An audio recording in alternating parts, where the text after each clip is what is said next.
Assalamualaikum warahmatullahi wabarakatuh.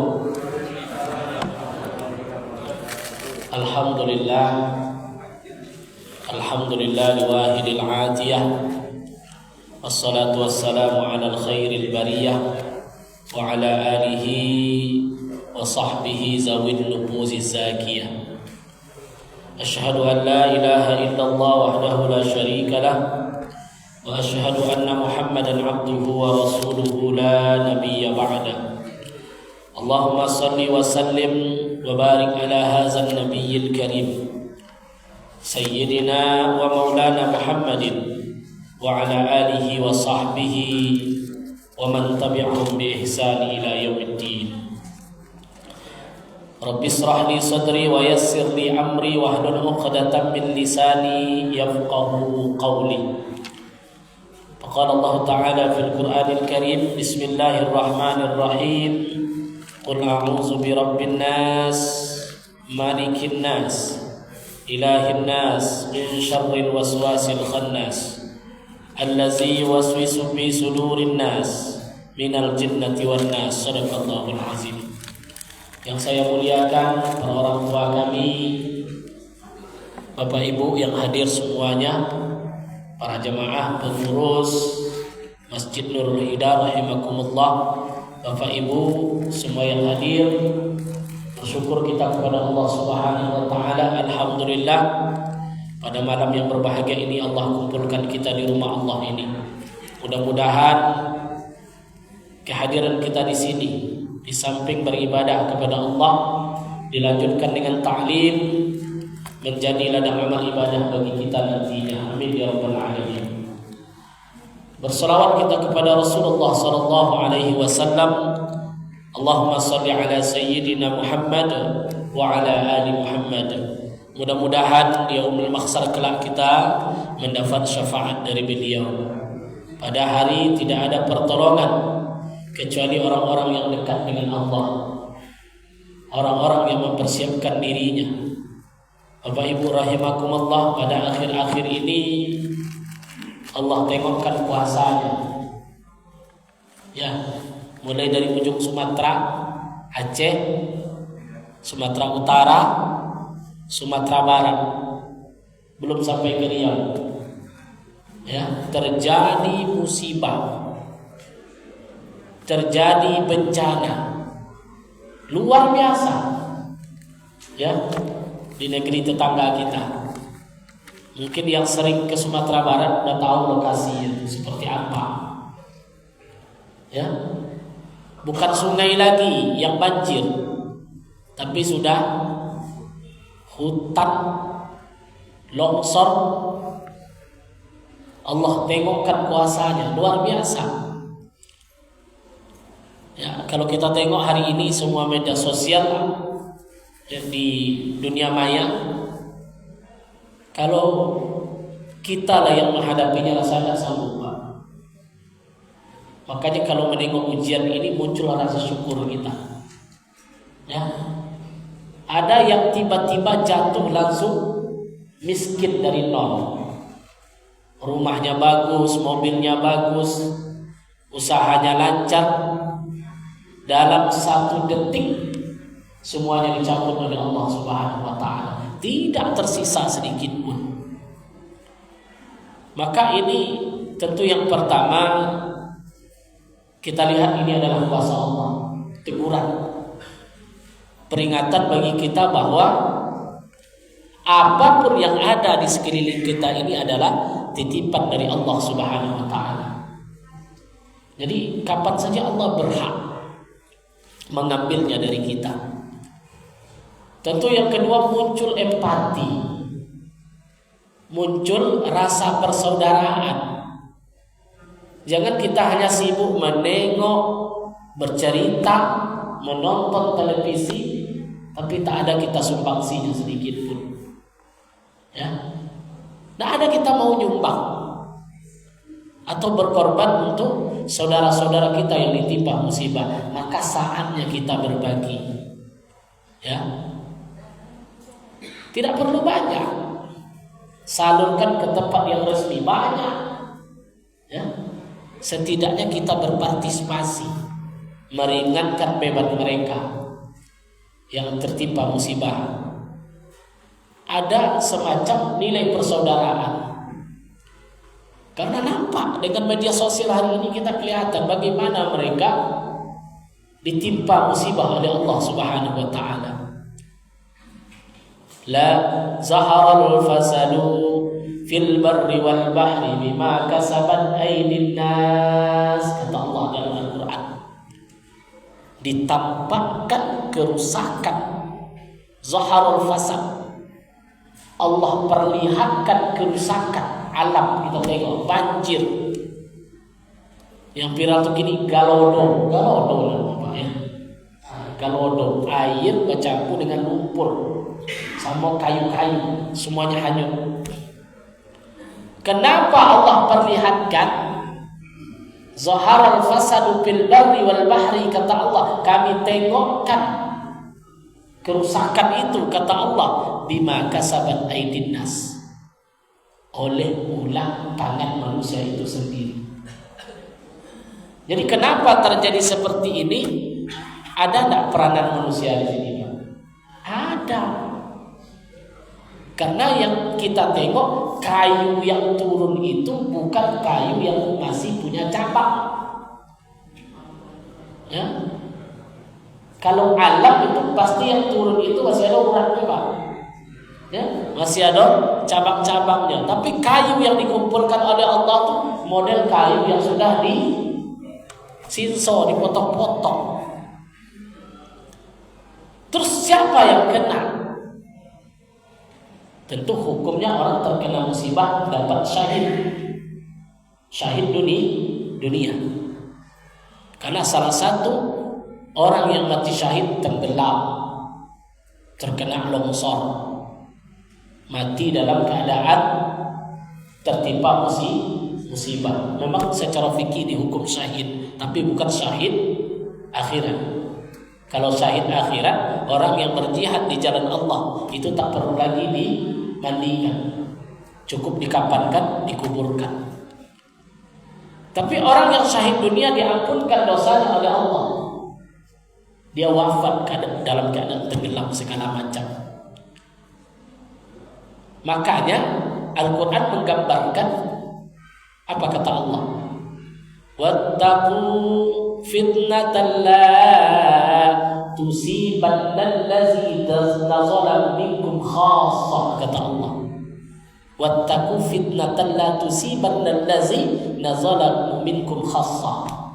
Takutlah kamu akan bencana, fitnah, kata Allah, yang tidak menimpa orang-orang yang zalim di antara kamu. Bapak punya cucu, contoh. Ibu punya cucu nih, main-main depan rumah. Depan rumah awak tadi ada mangga besar. Saking asiknya main, tiba-tiba cucu tadi menangis. Apa yang ditangiskannya? Rupanya digigit oleh tawon. Bahasa kitanya penyonge. Apa bahasa awaknya, Pak? Tawon, penyengat. Apa lah? Ketobuan. Kena digigit, sakit atau enggak? Sakitnya luar biasa, menangis dia. Mengadu ke atuknya tadi kan. Kenapa nampak sama atuknya lah digigit sama penyengat tadi, keningnya bengkak. Apa kata atuknya? Cari obor. Langsung atuk tadi mencari obor. Dimasukkan obor tadi, dikasih api. Yang ditengok di mangga apa? Sarangnya. Mana sarang penyonget tadi? Langsung dibakar. Yang menggigit berapa ekor tadi, Pak? 1 ekor yang menggigit. Yang mati salah tak semua tawon tuh? Yang salah cuma 1. Yang dibakar sarang-sarangnya.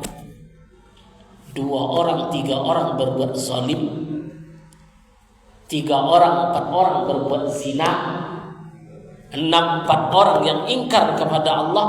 Allah turunkan musibah. Kalau musibah sudah datang, dia tidak pilih orang. Mau masjid, mau ulama, mau siapapun, diberangkatkan oleh Allah Subhanahu wa taala. Akibat apa tadi? Zalamu minkum khassah, kata Allah. Karena sudah banyak yang zalim.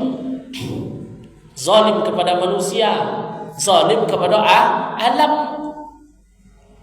Alam ini kan disuruh dijaga oleh Allah.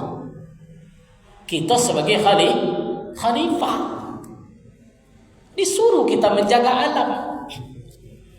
Tapi alam itu tidak kita jaga. Maka Allah perlihatkan. Itulah kira-kira yang berbuat 4, 5, 6, 7 orang yang menanggungnya seluruh manusia yang ditimpa oleh musibah tadi. Mau ulama, itu yang viral itu kita tengok tuh di jembatan dekat Padang Panjang, ya. Musolanya pun berangkat. Pernah ibu sholat di musola itu? Kalau saya pernah sholat di situ Pak, maka terasa betul. Ghalibnya yang tinggal di musola itu yang dapat hanya motornya, di bawah air. Orangnya belum ketemu. Ya. Apakah salah takmir musola itu? Enggak ada salah dia. Tapi terkena, Allah syahidkan dia. Ya, berangkat. Karena musibah. Jadi bagi kita ini sebagai pelajaran. Jangan mengeluh juga ibu lagi. Ya, banyak orang yang lebih susah dari kita, Pak. Yang namanya hidup itu pasti kita diuji oleh Allah. Huwallazi ja'alakum khala'ifal arda wa rafa'a ba'dakum fawqa ba'din liyabluwakum bima atakum, kata Allah. Allah ciptakan kalian ini sebagai khalifah. Khalifah itu bahasa awaknya pemimpin. Khala'ifah, Allah ciptakan kalian ini pemimpin. Wa rafa'a ba'dakum fawqa ba'din, hidup kalian itu tak sama, kata Allah. Ada yang diangkat, ada yang di bawah, ada yang fakir, ada hidupnya susah, ada yang Allah uji sakit terus, tak pernah sehat. Ada yang Allah uji bahagia terus. Ya. Jadi Allah putar. Ada orang yang dimuliakan oleh Allah, tiba-tiba langsung hina dia di bawah. Ada orang-orang yang baru saja memimpin, Allah cabut kepemimpinannya. Itu skenario Allah dalam Al-Quran. Hikmahnya apa semua itu Bapak Ibu? Terakhir ayat mengatakan liyabluwakum bima atakum. Setiap kali itu hidup, kata Allah, liyabluwakum.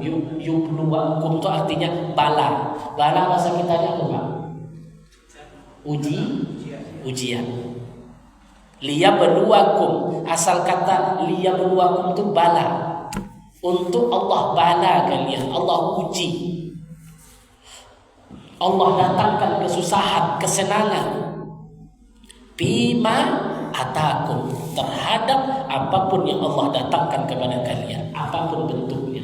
Berarti teorinya apa? Hidup itu adalah ujian. Kalau tidak mau diuji jangan hidup. Tapi latar-latar apa hidup? Harus siap kita menerima ujian. Kampung ngopung kena ampung. Enggak, alhamdulillah ya. Berarti tidak ada yang kena satu pun. Alhamdulillah. Masih alhamdulillah kita bersyukur kepada Allah. Mungkin banyak kampung-kampung apa-apa, omah-omah yang kena kan? Seperti di Sumatera Barat segala macam. Saudara-saudara kita yang hilang banyak. Maka pandangan kita terhadap musibah ini apa? Ingat, setiap hidup itu ujian. Dan ujian itu macam-macam. Oh, tetangga saya tidak pernah diuji, Pak, bahagia terus dia. Hidupnya bahagia, istrinya bahagia, suaminya bahagia, anaknya bahagia. Dari mana ibu tahu? Bahagia seseorang itu urusan batin kita tidak tahu. Ya. Makanya seluruh kehidupan kita ini diuji oleh Allah. Oh, dia kaya, berarti diuji dengan kekayaan. Jadi Bapak Ibu, kebanyakan orang diuji, banyak yang gagal dengan kekayaan atau dengan kemiskinan. Siapa yang banyak gagal? Kaya atau miskin? Berarti tidak usah kita kaya. Kalau itu Fir'aun gara-gara menjadi raja mengklaim dirinya sebagai Tuhan. Qarun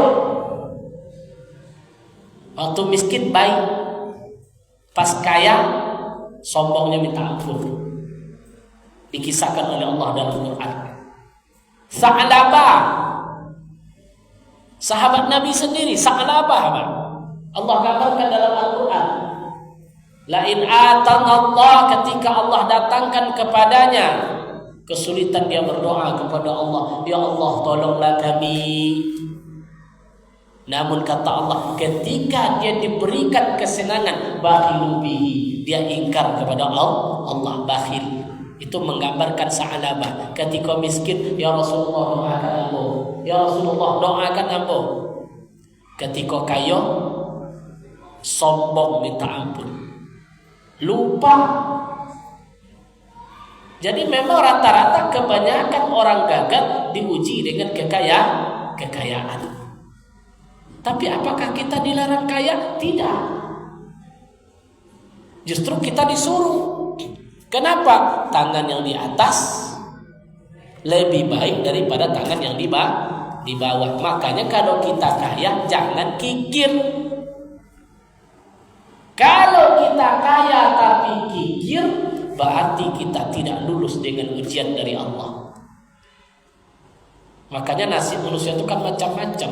Allah turunkan ujian, Allah berikan kelebihan. Rasul diuji tak? Sangat diuji oleh Allah, para nabi dan rasul. Tapi ada mereka mendapat mukjizat. Apa mukjizat itu? Khawariqul 'adah. Kekuasaan yang diberikan oleh Allah di luar kebiasaan manusia. Itu namanya mukjizat. Dan itu kepada siapa? Nabi dan rasul. Kalau ada yang menyebut mukjizat, oh bapak itu selamat dari bencana, itu mukjizat, itu salah. Mukjizat itu untuk Nabi dan Rasul. Tidak ada selain Nabi dan Rasul dapat mukjizat. Sifat api membakar. Ketika Ibrahim dibakar, sifat api menjadi dingin. Itu namanya mukjizat. Khawariqul 'adah, di luar kebiasaan. Kalau kita ini apa namanya? Ma'unah, pertolongan Allah. Pas musibah itu datang, kita bawa mobil, nampak mundur kita, selamat ya Allah. Itu namanya ma'unah dari Allah. Ya.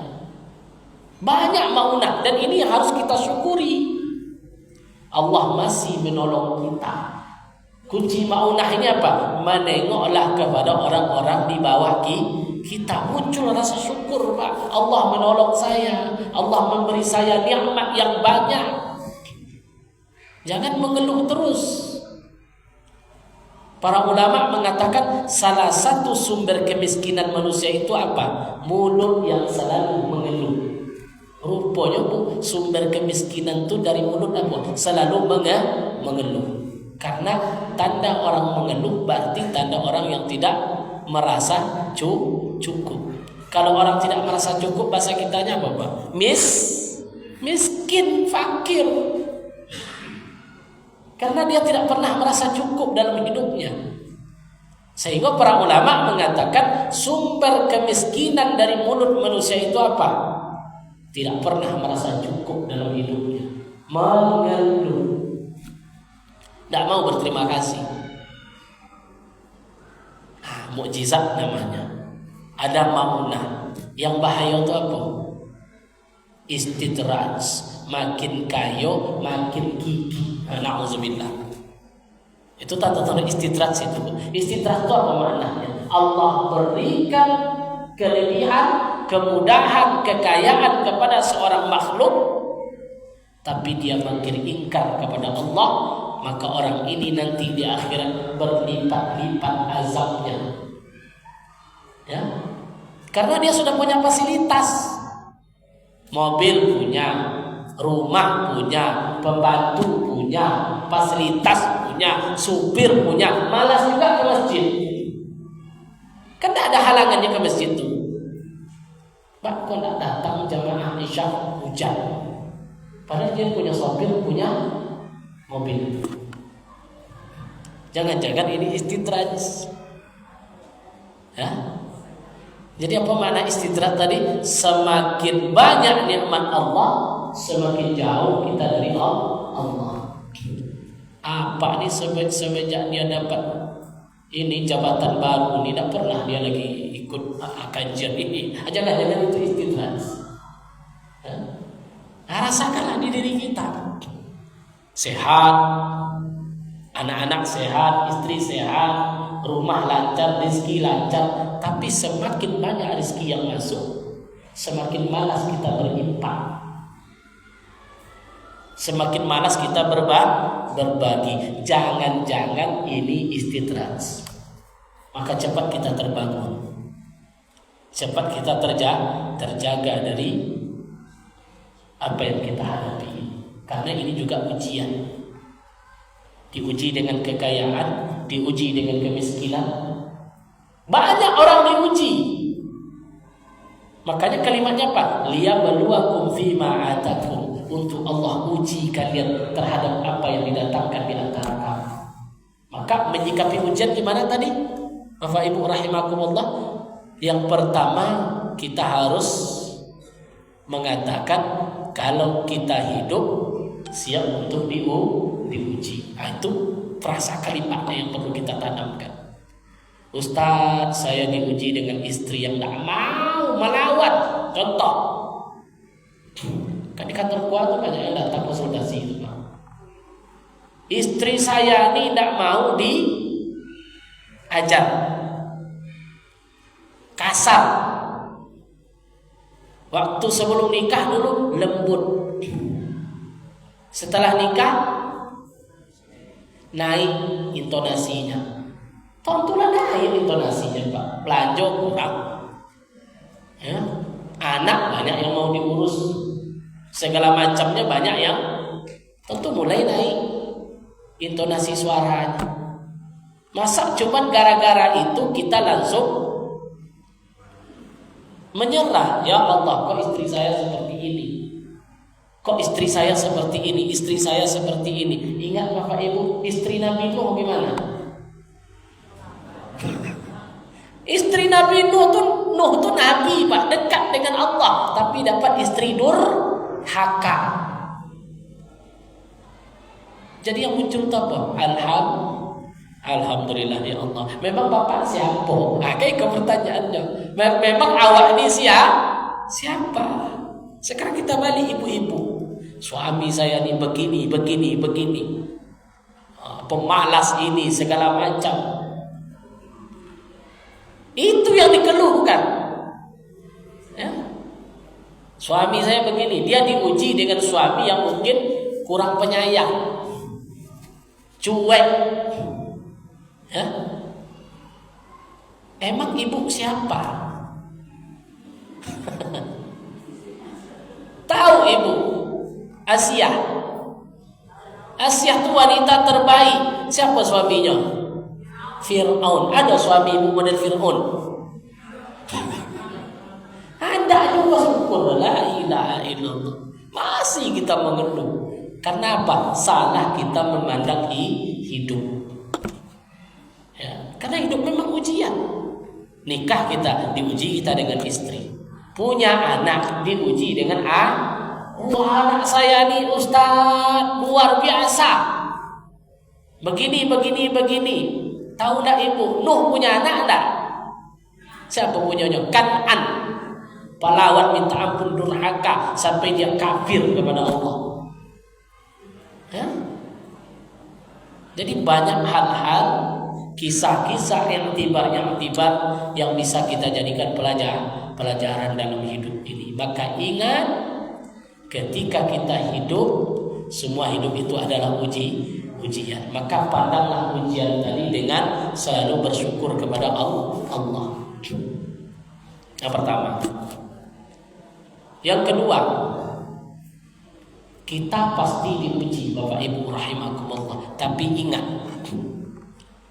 Allah sudah jamin ujian itu pasti sesuai dengan kadar kemampuan kita. Itu jaminan Allah, Pak.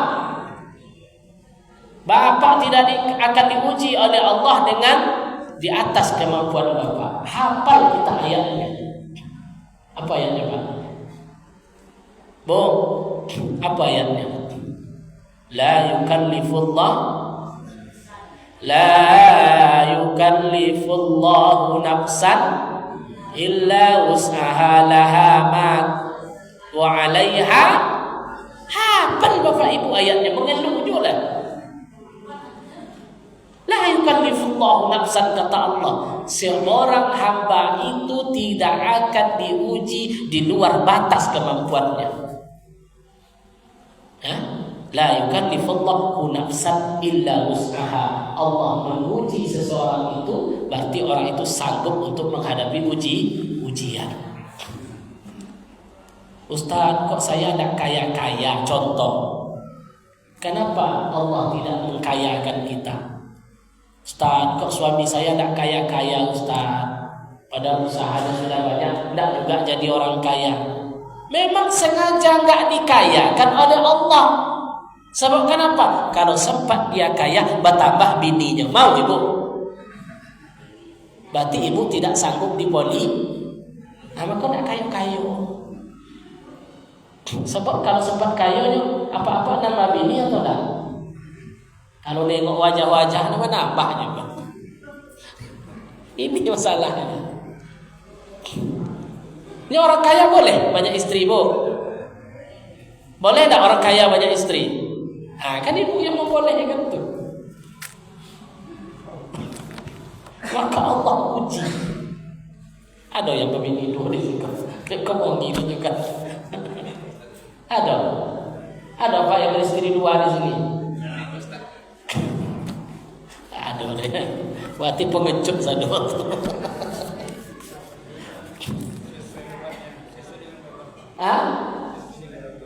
Sesuai dengan bebannya. Beban satu aja lah payah gitu Bapak nih. Apalagi tambah dua, la ilaha illallah.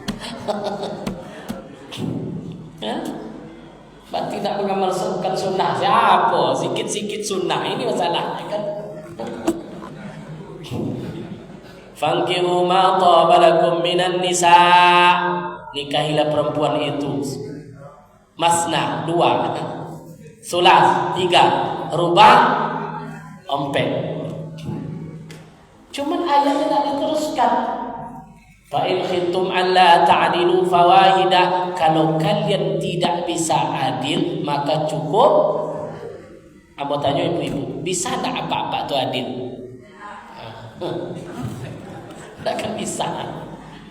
Maka jangan sok-sok kita, Pak. Jangan sok-sok kita. Jadi prinsip yang kedua apa tadi? Allah tidak akan menguji hambanya di luar batas kemampuan. Berarti kita sanggup. Makanya diuji oleh Allah.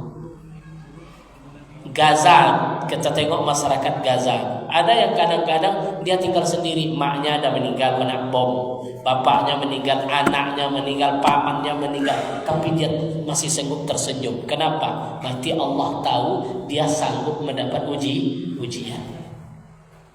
Makanya ujian itu beda-beda diberikan oleh Allah Subhanahu wa taala. Tapi ujian itu tetap datang, Ustaz. Bagaimana kita memandangnya?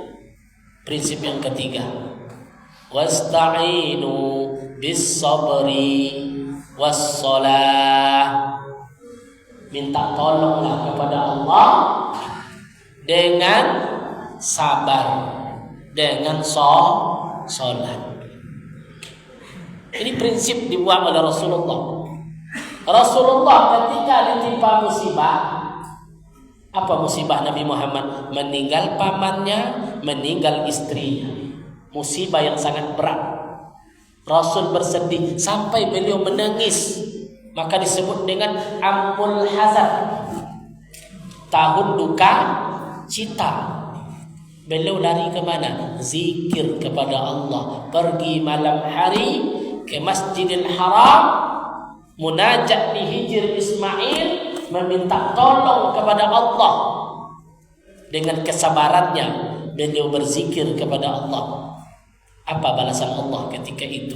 Diambil, diutus Jibril, diutus Mikail, dibawalah Nabi tadi, dihibur dengan peristiwa Isra Mi'raj. Makanya kalau kita diuji oleh Allah, ngadunya ke siapa? Kepada Allah. Konsepnya sabar, sholat. Maka akan Allah bukakan jalan. Pasti nanti ada sisi baik yang akan datang. Inna ma'al usri yusra. Setiap kesulitan yang Allah datangkan akan ada kemudahan yang akan menghampiri. Maka kuncinya apa tadi Bu? Salat satu, sabar satu. Sabar itu tidak ada batas. Ada batas sabar itu Bu? Tidak. Sabar tidak berbatas. Fasabrun jamil. Maka sabar itu tak ada batasnya. Ingat Bapak Ibu, siapa yang paling sabar? Nabi yang paling sabar siapa? Nabi, hafal Ibu ya. Nabi yang paling sabar Nabi Ayub alaihi salam. Diuji oleh Allah dengan penyakit, sakit. Apakah Nabi Ayub dulunya sehat? Sehat. Kaya. Hartanya banyak. Anaknya banyak. Istrinya banyak. Tahu apa ompek istri Nabi Ayub alaihissalam? Apa kata iblis? Ya Allah, wajarlah Ayub ini dekat kepada engkau. Kaya iya, sehat iya, istri baik-baik, banyak pula lagi istrinya. Anak baik, wajar dia dekat dengan engkau. Apa kata Allah? Silakan engkau uji Ayub. Hai iblis, diuji oleh iblis, dibakar rumahnya, hancur. Seluruh kekayaan Nabi Ayub dalam sekejap mata terbakar, hancur. Apakah Nabi Ayub berubah? Tidak. Dia tetap dekat dengan Allah, beribadah, tidak berubah sedikit pun. Anak-anaknya meninggal semuanya. Akhirnya dihembuskan oleh iblis penyakit ke tubuh Nabi Ayub alaihi salam. Maka Ayub jatuh sakit, meleleh dagingnya, kulitnya hancur. Apa yang terjadi? Akhirnya istrinya meninggalkan Nabi Ayub. Rupanya selama sehat wajahnya Pak. Kalaulah sakit banyak yang mundur, kecuali yang satu yang tak mundur. Siapa namanya? Rahma binti Efraim, Bani Israel. Itu yang bertahan. Heran Nabi Ayub. Rahma, seorang istri, masih bertahan merawat Nabi Ayub. Karena penyakitnya penyakit kulit, diusir. Takut orang menular. Diusir dari kampung, tinggal di hutan. Yang mendampinginya istri satu-satunya Rahma binti Efraim. Sehingga Ayub bernazar, hai Rahma, andai aku sehat nanti, aku potong rambutmu, aku pukulkan kepada engkau. Itu Al-Quran yang menggambarkan Pak. Sehingga orang-orang kampung mengatakan ada istilah rumput Siti Rahmah, dibuat untuk bali mau kasai dulu semua orang kampung. Harum rumput itu jadi. Tapi itu tidak jelas riwayatnya juga. Tapi Nabi Ayub bernazar memukul Rahmah tadi, iya. Saking herannya. Makanya setiap doa setelah nikah kan ada doa itu Pak. Allahumma alif qulubahuma kama alafta baina Ayyub wa Rahmah. Ya Allah, satukan pengantin ini sebagaimana engkau ikat antara Nabi Ayub dengan Siti Rahmah. Sakit pun suaminya tetap dia rela berkorban mendampinginya. Berapa lama Nabi Ayub sakit, Pak? Abu? Berapa lama Nabi Ayub sakit? 18 tahun. 8 boleh? Selama 18 tahun Siti Rahmah mendampingi, memandikan, menyuapkan. Kok baru 2 tahun suami sakit. Doanya kepada Allah, ya Allah. Apa kalau terbayang doa seperti itu? Ya Allah, berikanlah yang terbaik untuk suamiku ya Allah. Kalau memang tidak rasanya lagi ya Allah, apa doanya? Lancarkanlah dia pergi ya Allah. Apalagi kalau sempat calon pangeran lah datang pula. La ilaha illallah. Ya? Tahu ibu calon pangeran? Ada kasus ini di kantor, Pak. Suaminya sakit, datang calon pangerannya. Ya kalau lah yang laki-laki yang apa ini kan tahu-tahu aja nya 2 tahun sakit itu. Lah WA sama apa tuh? Ya. Lah WA sama apa tuh? Ditunggu 2 tahun enggak juga tuh. 3 tahun. Oh lucu deh, lompek tahun. Oh lucu deh, Pak. Ya semakin didoakan semakin dipanjangkan oleh Allah umurnya. Kenapa? Karena tidak sabar. Padahal salah satu pintu surga bagi seorang wanita itu adalah suami. Maka bersabarlah. Seperti Rahmah tadi, bersabar menjaga suaminya Ayub alaihissalam selama berapa lamanya? 18 tahun. Masya Allah, ada orang seperti itu, Bu. Ada bos pada tuh gini lah, Pak. 18 tahun, Masya Allah. Ya. Makanya ikatan tadi begitu kuat. Ikatan cinta bukan lagi hanya sebatas materi dan segala macam. Betul-betul ini yang disebut dia mencintai itu karena Allah Subhanahu wa taala. Maka kunci menghadapi musibah apa tadi? Wasta'inu bis-sabri was-shalah. Sabar, salat. Itu pandangan kita. Yang keempat, bagaimana kita memandang musibah yang ada pada hari ini? Seandainya hidup pertama tadi Allah ciptakan hidup kita ini pasti ada ujian.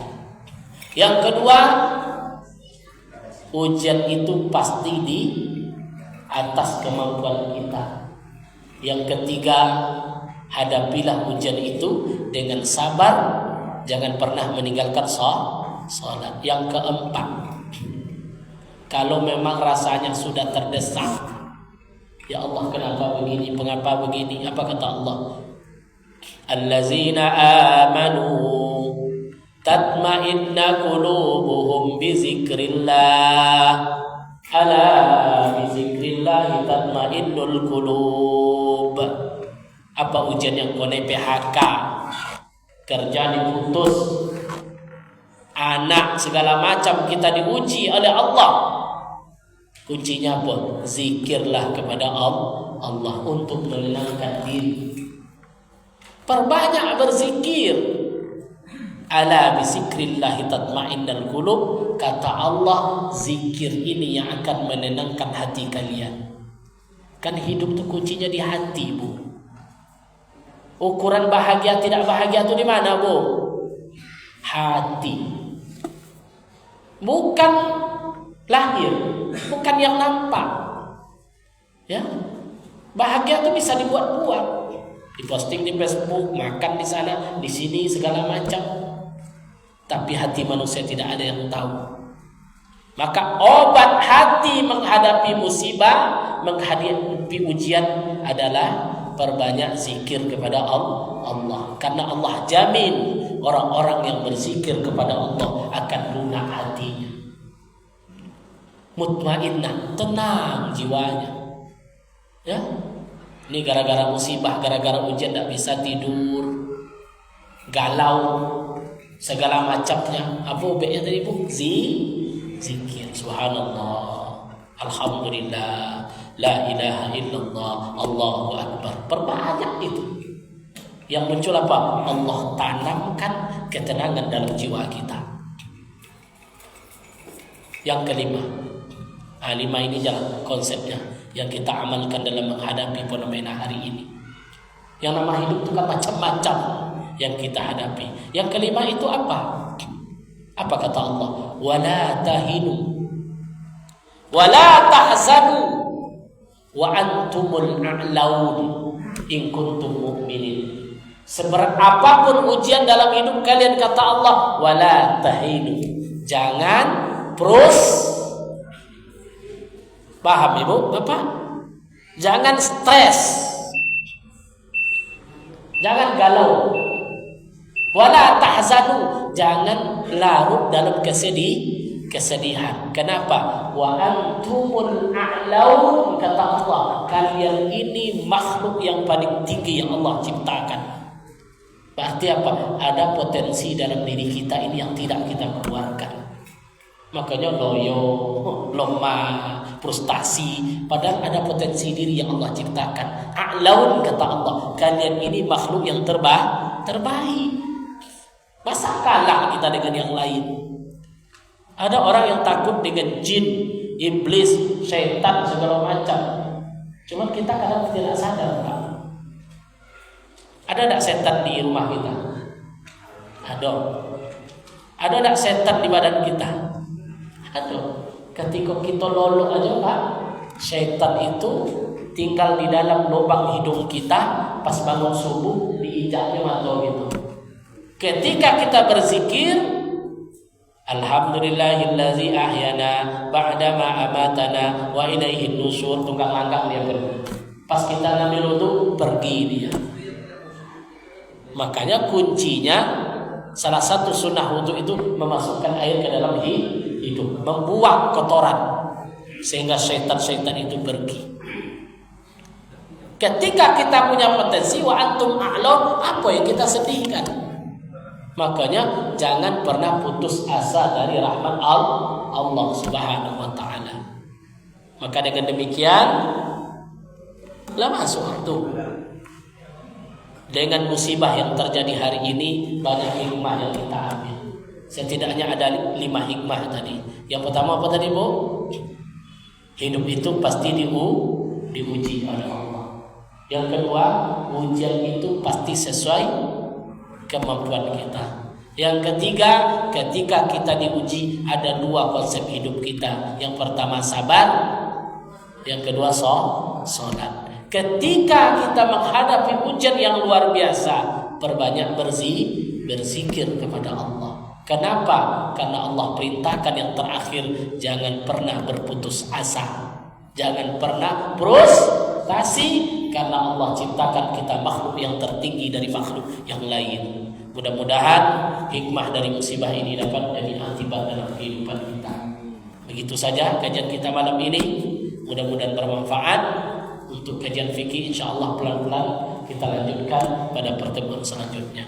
Subhanakallahumma wa bihamdika asyhadu an la ilaha illa anta astaghfiruka wa atubu ilaik. Assalamualaikum warahmatullahi wabarakatuh.